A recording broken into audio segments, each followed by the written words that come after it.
مولود برج الميزان والأسبوع الأول من شهر يناير عام 2026. يا رب إن شاء الله سنة خير عليك وبداية أسبوع جميل يا رب. على الصعيد المهني مولود برج الميزان خلال الأسبوع الأول، وكأنما مولود برج الميزان يبحث عن الاستقرار بهذه الفترة.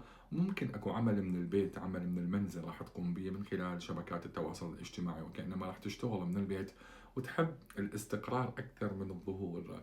اكو تغيير مكان ممكن الى مولود برج الميزان. بعض مواليد برج الميزان ممكن انه يغيرون اعمالهم، يغيرون شركاتهم، دوائرهم، ما شابه ذلك. ممكن اكو نقلات معينه الى بعض مواليد برج الميزان خلال الاسبوع الاول، هم مرتبين لها بالسابق، وممكن انه تصدر القرارات خلال هاي الفتره. فممكن اكو استقرار يبحث عنه، وكانما مولود برج الميزان تعب من الفوضى، تعب من زحمه العمل، من الروتين القاتل الممل، وكانما يبحث عن التغيير، سواء كان انه يعمل من البيت، سواء كان انه ينتقل الى مكان آخر، إلى مكان، إلى محل جديد، إلى دائرة جديدة. فهذا كله ممكن أنه يتحقق خلال الأسبوع الأول من يناير. بما يخص العاطفة، وكأنما مولود برج السرطان، عفوا الميزان،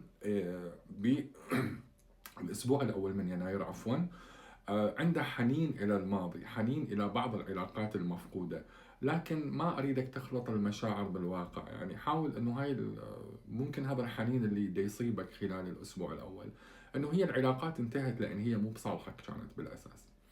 فالحنين إلها آه، يعني ما يؤتي أكله وثماره إذا حاولنا أنه نرجع، لأن هم راح نحاول أنه تخرب العلاقات من جديد.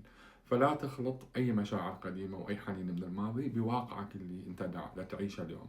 ممكن تبحث عن جديد، يعني حاول تبحث عن جديد، لكن حنينك إلى الماضي لا يخليك ترجع بعض العلاقات المنتهية، لأن هي مو بصالحك بالأساس. هي لو كانت بصالحك بالأساس كان بقت، لكن هي مو بالصالح. ابحث عن الجديد مولود برج الميزان. على الصعيد الصحي، اكو تعب نفسي خفيف ممكن يطالك خلال الاسبوع الاول، تحتاج نوع من انواع الاسترخاء، وكانما انه توعد اصدقائك، تروحون الى منتجع معين، الى مكان معين، تحاول انه تغير من نفسيتك، لان التعب النفسي والضغط العصبي اللي ممكن انه تفوت به يحتاج ويتطلب منك انه تغير مكانك، تغير نظامك، تغير روتينك، تطلع تشوف وجوه جديدة، أماكن جديدة، طبيعة جديدة. فهذا مهم جدا خلال الأسبوع الأول إذا أتاحت لك الفرصة أنه تخرج من دائرة الضيق إلى دائرة التوسع الحياتي. فهذا أيضا من النصائح اللي ممكن أقدم لك إياها مولود برج الميزان خلال الأسبوع الأول من يناير، وأتمنى لك الخير والسعادة. آمين يا رب.